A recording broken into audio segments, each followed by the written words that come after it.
Assalamualaikum warahmatullahi wabarakatuh. Alhamdulillahi rabbil alamin. Wassalatu wassalamu ala asyrafil anbiya'i wal mursalin wa ala alihi wa sahbihi ajma'in. Subhanaka la ilma lana illa ma 'allamtana innaka antal alimul hakim. La haula wa la quwwata illa billahil aliyyil azim. Rabbi shrah li sadri wa yassir li amri wahlul 'uqdatam min lisani yafqahu qawli. Allahumma iftah 'alaina bi futuhil 'arifin bik. Allahumma ij'alna minal ladzina yastami'una al-qawla fayattabi'una ahsana. Allahumma 'allimna mimma jahilna wanfa'na bima 'allamtana wa zidna 'ilman nafi'a ya rabbal alamin. Qala Syekh Musannif rahimahullah ta'ala wa nafa'na bihi wa bi 'ulumihi fid dharain amin.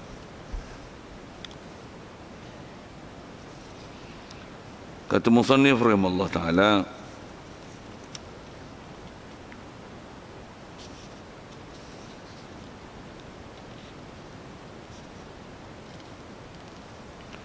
wassalisu anna akilal harami wa syubhati mahrumun min fi'lil khairi fa in ittafaqa lahu fi'lu khairin fa huwa mardudun alaihi wa ghairu maqbulun minhu. Itu artinya. Hadirin sekalian, pertama sekali marilah kita rasakan syukur, terima kasih kepada Allah Ta'ala. Syukur kita pada Allah Ta'ala pertama sekali, Dia atas nikmat hidup masih diberi pada kita hingga ke pagi ini. Rasulullah mengajar kita mensyukuri nikmat hidup ni dengan kita melazimkan membaca doa alhamdulillahillazi ahyana ba'dama amatana wa ilaihi nusyur setiap kali kita bangun pada tidur. Dan kita pun baru bangun aja. Syukur juga kita di atas nikmat Islam yang telah kita perolehi sejak pada lahir lagi, dan juga syukur kita di atas nikmat Allah Ta'ala jadikan kita boleh membenarkan, mengiyakan, menerima dengan sepenuh hati semua ajaran baginda Nabi SAW. Dijadikan pula kita dalam keadaan boleh taat, patuh pada perintah dia, meninggalkan larangan dia. Dijadikan kita pula masih haluba untuk mencari ilmu, bersusah payah untuk mencari ilmu, kasih dengan ilmu, suka dengan ilmu, seronok berada dalam majlis ilmu. Dijadikan kita pula dalam keadaan sihat, lapang masa, ada pula keupayaan untuk boleh hadir solat berjemaah subuh di masjid ini. Dan insya-Allah kita manfaatkan pertemuan pagi ini meneruskan bacaan kitab kita daripada kitab Minhajul Abidin, insya-Allah. Kata musannif rahimahullah ta'ala, wasalisu anna akilal harami wa syubhati mahrumun min fi'lil khairi fa in tufiqa lahu fi'lu khairin fa huwa mardudun alaihi ghairu maqbulin minhu. Hadirin sekalian, apa yang kita nak sambung ni kalau ikut masih peringkat awal dalam membicarakan bab perut, tentang perut, kebinasaan dia dan macam mana nak memelihara dia. Jadi kita masih dalam nak bicara di awal ni, masih nak cerita tentang bahawasanya perut kita, apa yang kita masukkan dalam perut kita, dia lah benda besar yang itu menentukan hal kita, keadaan kita. Dia dah sebut beberapa perkara tentang akibat daripada memasukkan ke dalam perut kita benda-benda yang haram. Antaranya dengan sebab makan benda haram ni, kita punya ibadat akan ditolak. Waktu kita akan susah nak buat ibadat, takkan ditaufikkan untuk membuat perkara-perkara yang nama kebajikan. Jadi kalau ikut masih dia nak sambung situ, dia kata wasalisu. Jadi kita nak sambung ni perkara ketiga. Telah, kalau faham tiga ni, ada dua yang telah kita bicara dulu. Kata dia, anna akilal harami wa syubhati mahrumun min fi'lil khair. Kata dia bahawasanya orang yang memakan benda-benda haram dan syubhah,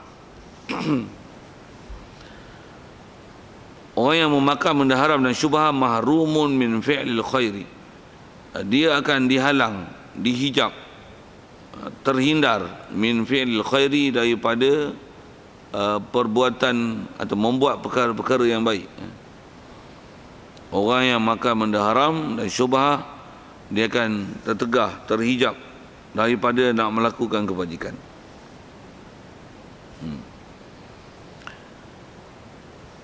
Baik, kalau ada yang buat pun macam mana? Kata dia, fa in tufiqa lahu fi'lu khairin fa huwa mardudun alaihi. Dan kalau katalah dia boleh buat sekalipun, perut isi benda haram, dan syubhah. Kalau katalah dia buat sekalipun kebaikan, dengan sebab dia makan benda haram itu, masih ada kedekat dia untuk katalah semayang, puasa, sedekah, apa saja kebaikan yang buat, baca Quran, katalah ditaufikkan untuk buat kebajikan, kata dia fahuwa mardudun, kebajikan yang dibuat adalah ditolak. Kebajikan yang dibuat adalah ditolak. Pasal apa? Pasal perut isi benda haram. Kalau buat benda kebajikan pun istilah macam sembahyang tapi pakaian menajis, itu kot untuk mudah misal itu. Kalau orang duk gelomoi dengan najis, memang selalunya payahlah nak buat ibadat kan. Pasal apa? Dia buat maksiat, buat dosa. Tapi kalau kata buat pun, kalau nisbah saya sebut dengan najis tu, sembahyang pakaian menajis, badan menajis, tak disucikan elok-elok. Macam mana sembahyang dia? Sembahyang ditolak, tak diterima. Pasal syarat untuk diterima ibadat mestilah bersih. Jadi kalau kata makan benda-benda haram, kalau kata ditaufikkan untuk buat kebajikan sekalipun, kebajikan kita akan ditolak. Pasal apa? Pasal berisi dengan benda kotor. Pula tu badan kita, tu batang tubuh kita dibina, tertumbuh daripada daging yang sel-sel daging itu terbina daripada darah, dan darah daripada makanan-makanan yang haram ataupun syubhah ini. Jadi dia ialah mardudun alaihi ghairu maqbulun minhu. Amalan itu akan ditolak balik ke kita dan tidak diterima daripada dia. Fa idzan la yakunu lahu min zalika illa al-ana'u wal kaddu wasyughlul waqti. Jadi apabila dalam keadaan macam ni, kata Imam Ghazali, la yakunu lahu min fi'li zalika, tidak adalah lahu bagi akilul haram wa syubha, orang makan benda haram dan makan benda syubha, illa al-ana'u wal kaddu wa syughul waqti, melainkan ana'u dapat penat letih, wal kaddu payah, susah payah, wa syughul waqti, dan menghabiskan atau mensia-siakan waktu. Bahasa mudah kita tuan, kalau makan benda haram, buat benda kebajikan, sia-sia lah. Bahasa mudah itu, penat je.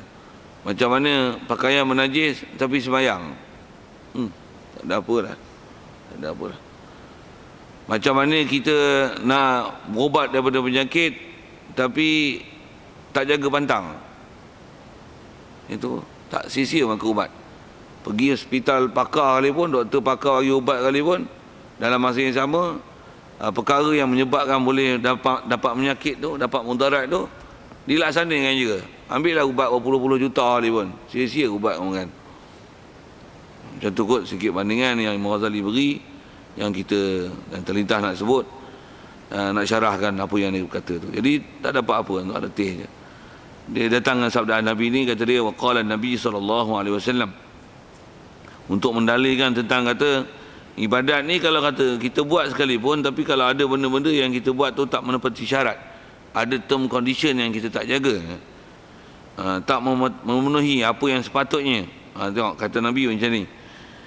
Kata dia, kam min sa'imin, kam min qa'imin laisa lahu min qiyamihi illa sahru, wa kam min sa'imin laisa lahu min siyamihi illa al-ju'u wal-dham'u. Terjemah sekali lalu hadis tu, kata dia macam ni, berapa ramai min qa'imin, daripada orang yang bangun malam, berjaga malam, laisa lahu min qiyamihi illa sahru, yang tidak adalah bagi dia pada waktu dia bangun malam itu illa sahru, melainkan hanya hukum berjaga malam. Maksudnya bangun sembahyang, buahlah dengan bahasa ibadatnya, tak ibadat, tahajud, baca Quran, buat ibadat tu, bangun malam tu. Kita pun tak bangun malam ni, katalah itu. Tapi yang ni dia bangun malam ni. Berapa ramai dia bangun malam tahajud, dia qiyam kan malam dia dengan ibadah, dia tak dapat apa-apa melainkan hanya sekadar dari segi hukumnya dia dapat berjaga malam, tak lebih pada itu. Satu, wa kam min sha'imin laisa lahu min siyamihi illa al-ju'u waz-zam'u, dan berapa ramai daripada orang-orang yang berpuasa, tidak adalah bagi puasa dia melainkan lapar dan dahaga saja. Benda besar disebut tu. Kalau tengok bab puasa, pasal apa dapat lapar dan dahaganya? Pasal puasa balas dendam. Kita ambil yang dekat dulu. Pasal apa puasa balas dendam? Jadi puasa memang tak makan dan tak minum siang, tapi malam makan dan minum semakan-makannya. Kalau saya ngaji dulu, kalau kena bab puasa ni memang kena bancuh teruk. Pasal apa? Pertama pula pergi pasar Ramadan. Apa yang nak kan? Beli semua. Walaupun kita makan lagi, makan apa? 2-3 mulut je. Air segelas pun tak habis. Lepas tu tu mana makanan tu? Buang. Dah berapa kali syaitan tu? Beli pun syaitan. Makan tu tu makan sikit tu. Makan banyak dah 2 kali syaitan. Tu tak habis 3 kali syaitan. Pergi bahasa gitu. Baru kita take alert sikit kot, kena syaitan tu kan. Kalau tidak rasa macam malaikat bagus, maksum, tak ada dosa. Sikit tu. Itu bab puasa tuan-tuan. Begitu juga lah qiyamul lail. Qiyamul lail bangun ibadat punya lah bagus, tapi dapat hukum jaga malamnya. Kalau sikit kita semak situ, asal dia sebut tak masalah makan kan. Makan benda haram. Cuma yang ni adalah yang Rasulullah peringatkan kita tentang jadi sia-sia. Walaupun buat ibadat jadi sia-sia. Kalau kita sebut tentang benda haram, puasa, tapi buka dengan benda haram. Bopilah kalau nak buat isu-isu kita sebut ada benda-benda haram itu tuan-tuan. Puasa punya bagus, tapi buka puasa dengan Cadbury. Bopi contoh. Pasal ada tohmah bising macam tu dulu kan. Buka puasa dengan McDonald. Tak ada ke nama Islami sikit? Buka puasa dengan buah kurma. Katalah saya nak sebutkan, saya sebut McDonald pun nama pun Mac lah kan. Jadi tak cantik, tak matching dengan puasa yang kita buat yang Islami. Buka puasa dengan Mac. Faham sikit saya nak sebut apa tu. Kalau benda tu halal, nak silalah makan lah. Tapi saya nak tunjuk kata puasa nak buat benda baik, tapi buka puasa dengan Mac. Buah pergi kata tu McDonald lah saya sebut tu. Buka puasa, tapi puasa buka puasa apa? Okok dulu tiba. Bismillahirrahmanirrahim. Apa ni? Kau puasa apa ni? Sikit dengan bahasa itu tuan. Puasa apa ni? Buat apa jadah puasa ni? Buat bahasa itu. Apa jadah puasa macam ni? Apa maksud puasa kau ni? Mana matlamat puasa? Itu kalau puasa. Baik begitu juga qiyamul lail. Bangun qiyamul lail. Kalau atas kita sebut makan benda haram, tapi buat qiyamul lail ni tumbuh apa hasil ni? Duit bank sapu, apa riba, berpuasa riba tu. Makan McDonald, tapi qiyamul lail. Itu istilahnya sia-sia. Tambah pula kalau kata atas qiyamul lail ni, kalau sebut dalam lain dalam bab makan, sembahyang qiyamul lail, tapi sembahyang belajar kat mana? Bacaan membaca tak betul. Bacaan yang kena wajib diperdengar dengan telinga. Baca pun bisu diam je. Bagi salam pun diam je. Tak ada langsung suara yang keluar yang wajib kita perdengar kan. Ikut kaedah-kaedah yang sebut ulama, kena dengar dengan ke telinga bacaan, barulah nama baca. Kalau tidak, tu bukan baca, tu lintasan hati. Jadi penat ya, qiyamul lail penat ya kan. Dapat duit judi, waktu tu bubuh tabur masjid. Allah, nampak macam besar bubuh dalam tabur masjid, tapi duit apa? Duit judi, duit babi. Itu duit berim gagah je. Gagah juga. Pasal dia bagi kan, sumber daripada mana tu satu hal lah. Tapi kat duit dia ada halal dan haram. Jadi hukum ambil orang yang duit dia ada halal dan haram harus.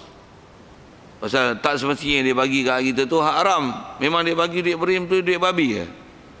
Duit cukai babi lah maksud saya tu. Dia bagi tu duit judi ke? Duit cukai judi lah maksud saya tu. Adakah dia bagi itu? Tak pasti. Ada duit getah, sawit ada? Ada. Biji timbang ada? Ada.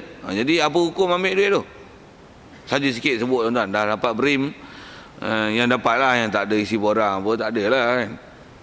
Yang pendapatan dah juta-juta ambil berim apa benda. Macam mana pun nak sebut dari segi boleh tak boleh tu. Pasal yang tu pun ada orang 3 ayat, duit berim, duit haram tadi, pasal ambil pada benda haram.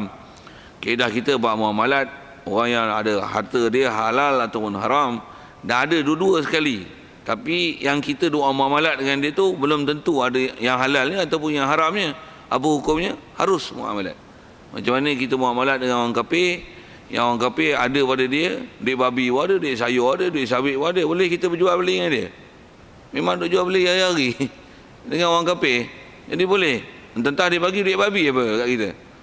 Boleh jadi duit sayur, boleh jadi duit sawit, boleh jadi duit paku, duit apa, duit simen, duit pasir, macam-macam duit lah. Boleh jadi duit babi. Itu boleh muamalah. Dua amalah sedia, dua buat siap. Lama dah buat pun, semua hukum tak pernah belajar. Saja nak sebut itu. Tentang kata sebut ke berim tu asalnya tu. Tapi kalau kata memang benda tu haram, haram. Itu ibadat yang boleh. Rupanya sebenarnya ibadat, tapi hukum bangun malam. Tapi sebenarnya ibadat yang tak buat tu tak ada apa-apa. Sikit kalau bab ni dah sebut ke sembahyang dengan puasa ni. Saya ngaji dulu, selalu Tok Guru dia bagi peringatan bab ni. Kalau bab sembahyang dia baca ayat Quran ginilah. Apa dia? Innas salata tanha 'anil fahsya'i wal munkar. Sembahyang boleh cegah daripada perbuatan yang keji, mungkar. Bahasa mudah gitu. Tengok sembahyang, rokok, isap kuat. Padahal kalau atas kata rokok tu haram, benda mungkar. Macam mana ibadat, tapi sembahyang Allah yang kata. Ayat dia pula, ayat penyata dia dengan inna. Kalau kita belajar bahasa Arab, inna ni taukid. Maksudnya sungguh pernyataan ni bukan main-main. Bukan sebut dengan as-salatu tanha 'anil fahsya' wal munkar. Bukan sebut gitu. Disebut inna. Inna ni sungguh lah. Bahasa dekah ni bahasa gitulah. Sungguh lah sembahyang ni cegah benda mungkar. Tapi merokok kuat. Tak sembahyang dulu pun merokok hari sekotak je. Sembahyang bangun malam 2 kotak tiba sehari. Tu mana punya rupa sembahyang ni? Sembahyang sepatutnya cegah benda mungkar, tapi sembahyang masih buat benda mungkar. Bahasa mudah dia macam ni. Ini saya punya bahasa, bukan bahasa Tok Guru. Must be something wrong there. Must be something wrong. Ada benda tak kena je. Kalau buat puasa, Quran sebut apa? Kutiba alaikumus siyam kama kutiba alal ladzina min qablikum la'allakum tattaqun. Kalau kita belajar dalam ilmu tafsir, belakang tu ada perkataan la'allakum tattaqun. Puasa pasal apa? La'allakum tattaqun. Mudah-mudahan kamu takwa. Walaupun ayatnya sebut la'alla, mudah-mudahan, dia litaraji.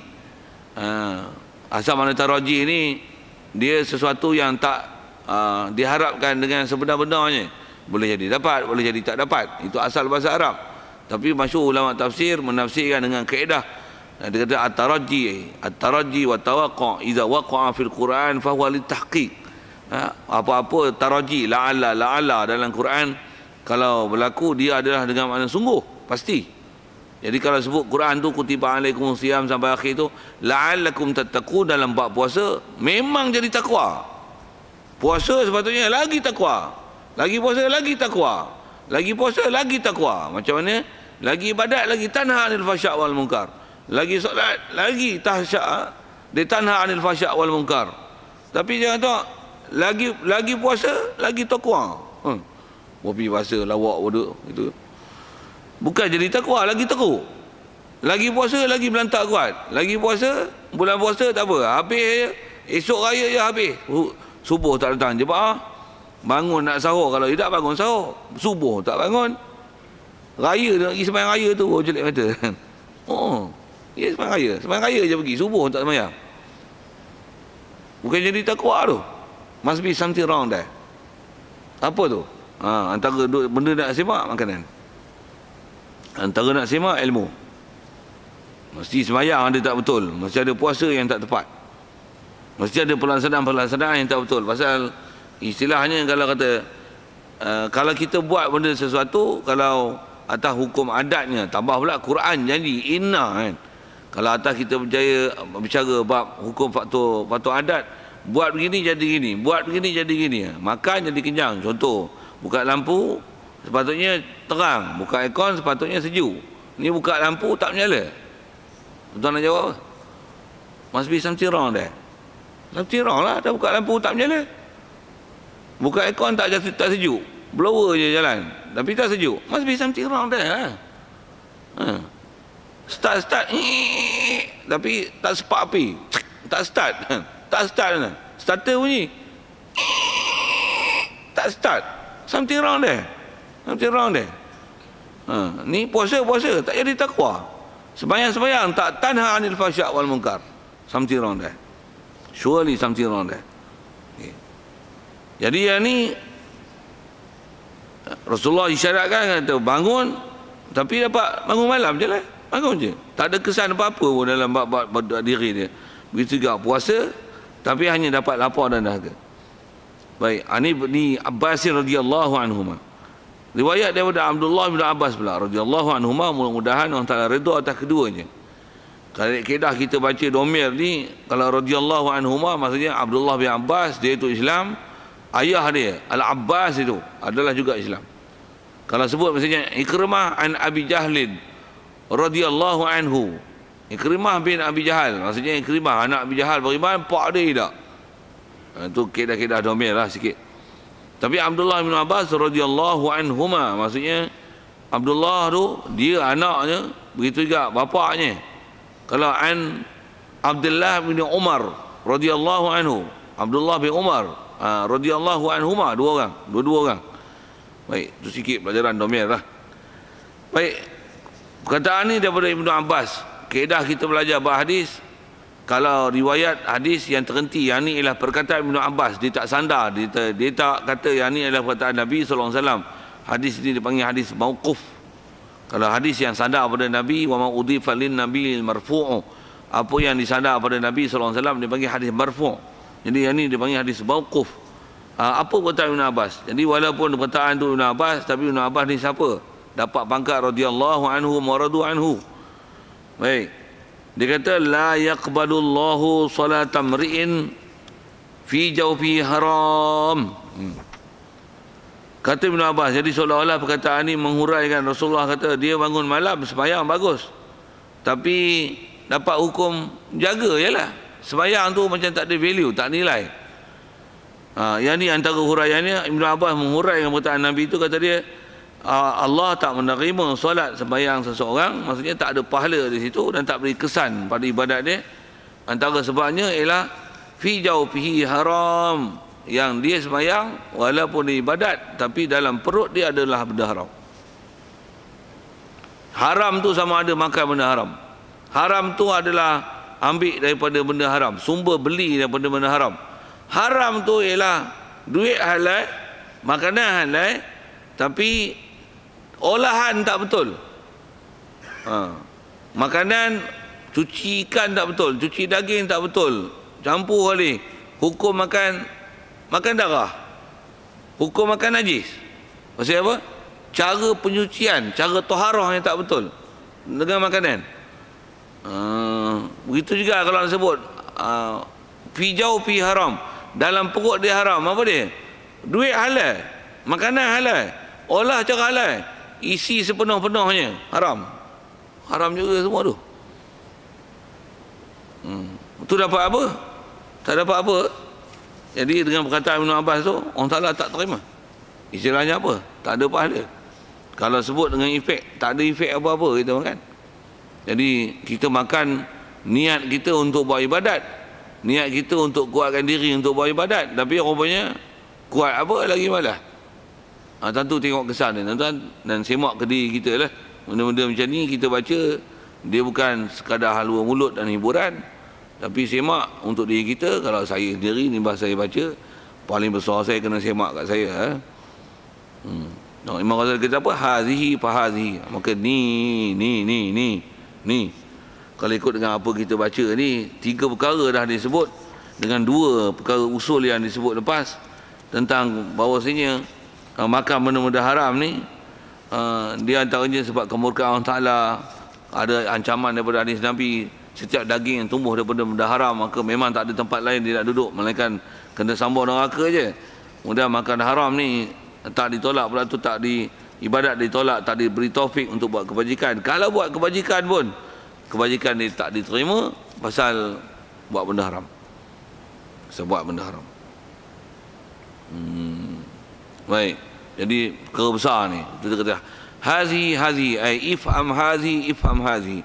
Fahamkanlah elok perkara ni, tentang besarnya kita kena jaga supaya pastikan apa yang masuk dalam perut kita adalah halal, halal sumbernya, halal apa yang dibelinya, untuk halal pula kadaran yang sepatutnya sebelum tu.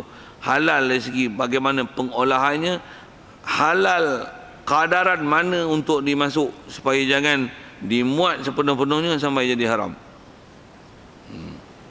Kita tuan-tuan akan nampak ni, tengoklah kita punya hak cuai tu, hak mana tu. Baik, amma fudulul halal. Jadi yang disebut ni kalau memang haram, memang masalah awal lagi. Memang masalah halal lagi. Okey, yang ni dia sebut khusus yang saya sebut dengan nombor 4 tadi. Apa dia? Wa amma fudulul halali. Adapun lebih daripada makanan yang halal. Masuk perut tu halal. Duit pun duit halal. Cara olahan pun halal. Tapi fudul. Istilah fudul ni apa? Sepatutnya kita perlu 1 pinggan, makan 2 pinggan. Itu fudul. Lebih. Dia kata macam ni, fa innahu afatul ibadi ataupun afatul ubadi, sah baca, wa baliyatu ahli ijtihadi. Kata dia benda halal tapi fudul, maksudnya lebih makan. Dah bahasa lebih dah, apa benda pun kalau lebih over limit tak elok. Saya nak sebut dalam prinsip over limit. Minyak wangi, kalau kita pakai minyak atar, ada kat rumah kita sebotol itu, usah balik Mekah. Salah itu. Dia yang elok macam mana? Kocak-kocak kat tudung, celet sikit sapu. That's all. That's only that's enough untuk kita pakai. Jangan ambil macam ni kan. Dah beli sebotol besar tu ni. Saja tuan-tuan saya kaya kan, mudah faham tak? Bahasa kampung ni, style kampung ni mudah faham. Tak faham juga saya tak tahu. Ambil minyak wangi ni, sebotol ni. Masuk je masjid, satu masjid bau. Duduk sebelah sampai nak sembahyang tak boleh. Macam mana? Gilanya bau minyak wangi tu. Mana ada orang pakai? Pasal apa tu? Jawab, pasal apa? Pasal fudul. Lebih. Over limit. Kalau ubat overdose, tanya doktor ramai. Habis orang over limit, silap ubat pun tak kena. Overdose lagi mampu awal lagi. Patutnya boleh sembuh, bukan sembuh, mampu awal lagi. Baik. Jadi nak sebut tak lebih tu, apatah lagi makan. Maksud kita berilmu makan ni tuan-tuan cukup kurang lah kalau sebut. Kurang tak mana. Apatah lagi kalau kita sebut ilmu makan dari sudut kita punya badan, apa kita punya keperluan, nah makanan tu, apa kita punya information dengan makanan tu. Kita cerita ni cerita halal ni. Dan setakat mana nutrition macam tu kot, yang kita nak ambil daripada makanan mana untuk support kita punya keperluan. Satu orang dulu kalau kerja bendang, pagi makan pulut sepinggan, 2 pinggan, tak apalah, kerja bendang. Ini kerja pejabat bilik aircon, roti canai 3 keping. Fudul. Istilahnya fudul. Tu yang perut boroi. Buh pi bahasa tuan. Bukan tujuannya supaya jangan perut boroi. Saja nak sebut dan tu apa akibat dia masalah dia. Kalau tengok punca macam apa? Fudul, masalah lebih. Dia punca dia lebih. Baik. Dia kata fudul halal. Dan kita cerita ni bab halal. Kalau haram tak payah sembang. Dah awal lah sebut haram ni. Tolak mentah-mentah itu je. Badak itu tuan.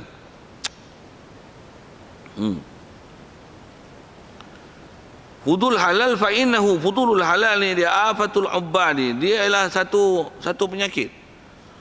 Lagi wabaliyatu ahli ijtihadi, dan dia ialah bala. Kalau kita sebut dia ialah kecelakaan bagi orang yang walaupun ada kesungguhan buat ibadat. Bersungguh ibadat, bersungguh mengapai, tapi makan lebih. Ini. Saya masa ngaji dulu tuan-tuan, Tuan Guru selalu sebut macam ni. Pasal bila mengaji, maksudnya nak dapat ilmu. Mengaji agama saya sebut ni.